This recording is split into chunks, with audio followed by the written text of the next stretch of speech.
ಇವತ್ತು ಏನು ನನ್ನ ಅಭಿಮಾನಿಗಳು ಮತ್ತು ನನ್ನ ಸ್ನೇಹಿತರು ಸಂಬಂಧಿಕರೆಲ್ಲ ಕೂಡ ಫ್ಲೆಕ್ಸ್ಗಳನ್ನು ಏನು ಹಾಕಿದ್ರು ಅದನ್ನ ಕಿರಿಸ್ತಕ್ಕಂಥ ಕೆಲಸವನ್ನ ಸರ್ಕಾರಿ ಅಧಿಕಾರಿಗಳ ಮೇಲೆ ಒತ್ತಡ ಹಾಕಿ ಮಾನ್ಯ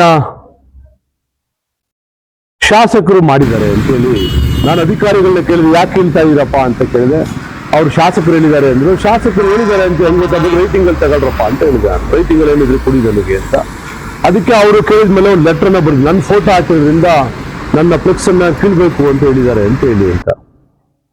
ನಾನು ಆಮೇಲೆ ಆ ಲೆಟರ್ ನೋಡಿದ ಮೇಲೆ ಹೇಳಿದೆ ನನ್ನ ಅಭಿಮಾನಿಗಳಿಗೆ ಎಲ್ಲ ಒಳ್ಳೇದಾಯ್ತು, ಸ್ವಚ್ಛಂದವಾಗಿರ್ಬೇಕು, ಯಲಹಂಕ ಸುಂದರವಾಗಿರ್ಬೇಕು, ನಾವು ಕೂಡ ಸಹಕರಿಸ್ಬೇಕು ಅದಕ್ಕೆ ಅಂತ ಹೇಳಿ ಇನ್ಮೇಲೆ ಅವ್ರ ಫೋಟೋ ಹಾಕ್ಬೇಡಿ.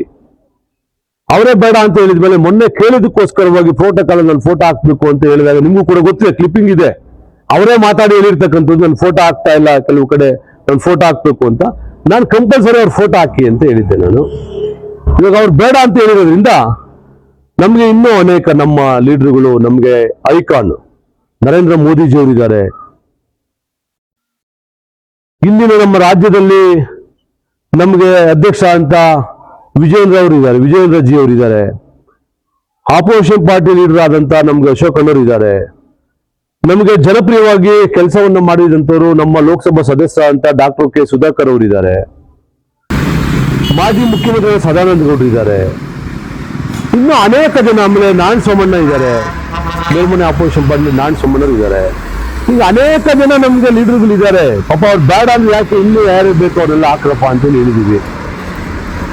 ಅದಾದ್ಮೇಲೆ ಕೂಡ ಕೀಳ್ತಾವ್ರೆ ಅಂತ ಹೇಳಿ ಗೊತ್ತಾಗಿದೆ, ಫ್ಲೆಕ್ಸ್ ತೆಗಿಸ್ತಾವ್ರೆ ಅಂತೇಳಿ ಅಂತ ಗೊತ್ತಾಗಿದೆ. ತೆಗಿಸ್ಲಿ, ನಮ್ಗೆ ಸಮಸ್ಯೆ ಇಲ್ಲ. ನಾಳೆ ಬೆಳಿಗ್ಗೆ ಮುಂದೆ ಅವ್ರದ್ದು ಬರ್ತಡೇ ಬರ್ತದೆ, ಬಹುಶಃ ಒಂದು ತಿಂಗಳಲ್ಲಿ ಬರ್ತದೆ.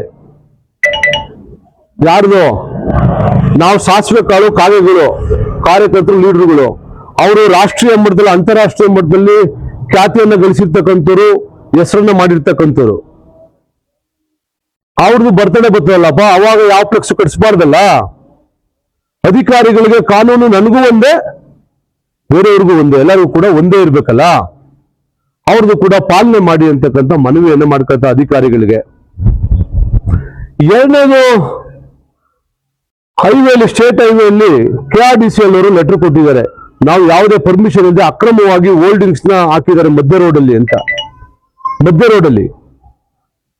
ರೋಡಲ್ಲಿ ಸರ್ಕಾರಿ ಜಾಗದಲ್ಲಿ ಮಧ್ಯ ರೋಡಲ್ಲಿ ಹೋಲ್ಡಿಂಗ್ಸ್ ಹಾಕಿದ್ದಾರೆ ಅಕ್ರಮವಾಗಿ ಅಂತ ಹೇಳಿ ಹಾಕಿದ್ದಾರೆ. 32 ದೊಡ್ಡ ಹೋಲ್ಡಿಂಗ್ಸ್, ಪೊಲೀಸ್ ಸ್ಟೇಷನ್ ಇಂದ ಅಲ್ಲಿವರೆಗೂ ರಾಜನಗುಂಟೆವರೆಗೂ 500 ಕಿಯೋಸ್ಕ್ಗಳು ಹಾಕಿದ್ದಾರೆ. ಅದ್ರ ಬೆಲೆ ಎಷ್ಟಪ್ಪ ಅಂತಂದ್ರೆ ಹೋಲ್ಡಿಂಗ್ಸ್ಗೆ ಒಂದು ತಿಂಗಳಿಗೆ ಬೋತ್ ಸೈಡ್ ಹಾಕ್ಲಿಕ್ಕೆ, 2 ಸೈಡ್ ಹಾಕ್ಲಿಕ್ಕೆ 10 ಲಕ್ಷ ರೂಪಾಯಿ. ಅದೆಲ್ಲ ಇಂಡೆಂಟ್ ಎಲ್ಲ ಕೊಟ್ಟಿರೋ ಡಾಕ್ಯುಮೆಂಟ್ ಇದೆ, ನಾವು ಕಟ್ಟಿರ್ತಕ್ಕಂಥ ಡಾಕ್ಯುಮೆಂಟ್ ಎಲ್ಲ ಸ್ನೇಹಿತರೆಲ್ಲ ಕಟ್ಟಿದ್ದಾರೆ ಪಾಪ. ಒಂದ್ ತಿಂಗಳಿಗೆ 32 ಬೋರ್ಡ್ 10 ಲಕ್ಷ ಅಂದ್ರೆ ಎಷ್ಟಾಯ್ತು? 3,20,00,000 ಆಯ್ತು ಒಂದ್ ತಿಂಗಳಿಗೆ. ಕ್ಯೂನೆಕ್ಸ್ಗಳಿಗೆ ಅವರೇ ಕೊಟ್ಟಿದ್ದಾರೆ 20,000 ರೂಪಾಯಿ ತಿಂಗಳಿಗೆ ಕಟ್ಸ್ಕೊಂಡಿದ್ದಾರೆ. 500 ಕ್ಯೂನೆಕ್ಸ್ಗಳು ಅಂದ್ರೆ ಎಷ್ಟಾಯ್ತು? 500 ಅಂತಂದ್ರೆ 10 ಕೋಟಿ ಆಯ್ತು. 1 ಕೋಟಿ ಆಯ್ತು. 1 ಕೋಟಿ, ಅದೊಂದು ಕೋಟಿಗೆ 3,20,00,000, 4,20,00,000 ಆಯ್ತು. 2018ರಿಂದ ಇಲ್ಲಿವರೆಗೂ ಕೂಡ ಎಷ್ಟಾಗುತ್ತೆ? 590 ಕೋಟಿ ಆಗುತ್ತೆ. ಸರ್ಕಾರಿ ಸ್ವಾಮ್ಯ ಸಂಸ್ಥೆ KRDCL ಹೇಳ್ತಾರೆ ನಾವು ಯಾವುದೇ ಪರ್ಮಿಷನ್ ಕೊಟ್ಟಿಲ್ಲ, ಅಕ್ರಮವಾಗಿ ನಿರ್ಮಾಣ ಮಾಡಿದ್ದಾರೆ. ಇದು ಟೋಲ್ ಅಗ್ರಿಮೆಂಟ್ ಏನಿದೆ, ಸರ್ಕಾರ ಮತ್ತೆ ಟೋಲ್ ನಡುವೆ ಅಗ್ರಿಮೆಂಟ್ ಏನಿದೆ, ಅದು ವೈಲೇಷನ್ ಆಗಿದೆ ಸಂಪೂರ್ಣವಾಗಿ. ನಾವು 7 ದಿನದಲ್ಲಿ ಅದನ್ನು ತೆರವುಗೊಳಿಸಬೇಕು, ಅಕ್ರಮ ಹೋಲ್ಡಿಂಗ್ಸ್ ಅಂತ ಕೊಟ್ಟಿದ್ರು ಕೂಡ ಅವರು ತೆರವುಗೊಳಿಸಿಲ್ಲ. ಹಂಗಾಗಿ ನಾವು ಅಗ್ರಿಮೆಂಟ್ ನ ಕ್ಯಾನ್ಸಲ್ ಮಾಡ್ತೀವಿ ಅಂತ ಹೇಳಿ ಕೂಡ ನೋಟಿಸ್ ಅನ್ನು ಕೊಟ್ಟಿದ್ದಾರೆ.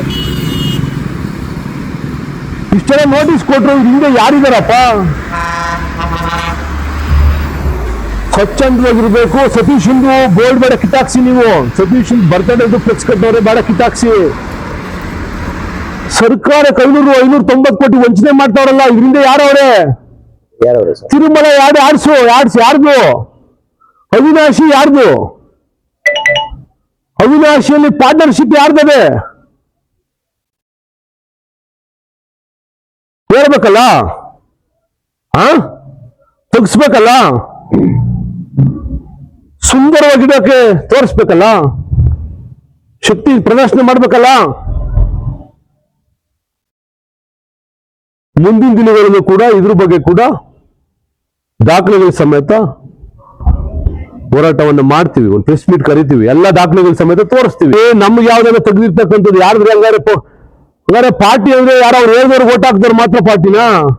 ಹಂಗಾರೆ ಲಾಸ್ಟ್ ಟೈಮ್ ನರೇಂದ್ರ ಮೋದಿ ಅವ್ರನ್ನ ಪ್ರಧಾನಮಂತ್ರಿ ಮಾಡ್ಲಿಕ್ಕೆ ಓಟ್ ಹಾಕಿದ್ವಲ್ಲ, ಅವರೆಲ್ಲ ಬಿಜೆಪಿ ಅವರಲ್ಲ. ಹಂಗಾದ್ರೆ ಅವರೆಲ್ಲ ಬಿಜೆಪಿ ಅವರಲ್ಲ. ಅವ್ರ ಮನೆಯವ್ರು ಯಾವ ಕಾರ್ಯಕ್ರಮಕ್ಕೆ ಬರ್ತಾರೋ ಆ ಕಾರ್ಯಕ್ರಮದ ಅವ್ರ ಮನೆಯವ್ರು ಮಾತ್ರ ಇದ್ರೆ ಬಿಜೆಪಿ ಅಂತನಾ? ಅವ್ರ ಮನೆಯವ್ರು ಏನು ಹೇಳ್ತಾರೋ ಅದು ಕೇಳಿದ್ರೆ ಮಾತ್ರ ಬಿಜೆಪಿ ಅಂತನಾ? ಬಿಜೆಪಿ ಯಾರ ಒಬ್ಬರ ಸೊತ್ತಲ್ಲ ಅದು. ಬಿಜೆಪಿ ಯಾರ ಒಬ್ಬರ ಸೊತ್ತಲ್ಲ ಅದು. ನಾನು ಕೂಡ ಬಿಜೆಪಿಯ ರಾಜ್ಯ ರೈತ ಮೋರ್ಚಾದ ಕಾರ್ಯದರ್ಶಿಯಾಗಿ ಕೆಲಸ ಮಾಡ್ತಾ ಇದ್ದೀನಿ. ನಾನು ಕೂಡ ಪಾರ್ಟಿ ಸಂಘಟನೆ ಮಾಡಲಿಕ್ಕೆ ಕಾರ್ಯಕರ್ತರ ನಡುವೆ ಕೆಲಸ ಮಾಡ್ತಾ ಇದ್ದೀನಿ. ಇವ್ರ ವಿರುದ್ಧ ಹೋದವರೆಲ್ಲ ಬಿಜೆಪಿ ಕಾರ್ಯಕರ್ತರಲ್ಲ. ಹೇಳ್ಬಿಡ್ಲಿ ಆಯ್ತು, ನನ್ನ ವಿರುದ್ಧ ನನ್ನ ಯಾರು ಮಾಡ್ತಾರೋ MP ಜೊತೆ ಹೋದವರೆಲ್ಲ ಬಿಜೆಪಿ ಕಾರ್ಯಕರ್ತರಲ್ಲ ಅಂತ ಹೇಳ್ಬಿಡ್ಲಿ. ಹಾಗಾದ್ರೆ MP ಜೊತೆ ಹೋದವರೆಲ್ಲ ಬಿಜೆಪಿ ಕಾರ್ಯಕರ್ತರಲ್ಲ ಅಂತ ಹೇಳ್ಬಿಡ್ಲಿ, ಒಂದೇ ಸರಿ, ಅಷ್ಟೇ ಮುಗೀತು. ಪ್ರಧಾನಮಂತ್ರಿ ನರೇಂದ್ರ ಮೋದಿಜಿ ಅವ್ರಿಗೆ ಪ್ರಧಾನಮಂತ್ರಿ ಮಾಡ್ಲಿಕ್ಕೆ ಯಾರು ಓಟ್ ಹಾಕ್ರೋ ಅವರೆಲ್ಲ ಬಿಜೆಪಿ ಕಾರ್ಯಕರ್ತರಲ್ಲ ಅಂತ ಹೇಳಪ್ಪ, ಆಯ್ತು, ಒಪ್ಕೋತೀವಿ ನಾವು ಅದನ್ನ. ಅವಾಗ ನೋಡಿ, ಇನ್ಮೇಲೆ ಗೊತ್ತಾಗ್ತದೆ. ಇವತ್ತು ಕೀಳ್ಸವ್ರೆ, ಪ್ರಾರಂಭ ಮಾಡಿದ್ದಾರೆ, ಇದು ಪ್ರಾರಂಭ. ಇನ್ಮೇಲೆ ಮೊನ್ನೆ ಶಾಸಕರು 1 ಫ್ಲೆಕ್ಸ್ ಅನ್ನು ಕೂಡ ಕಟ್ಟಿಸಬಾರದು.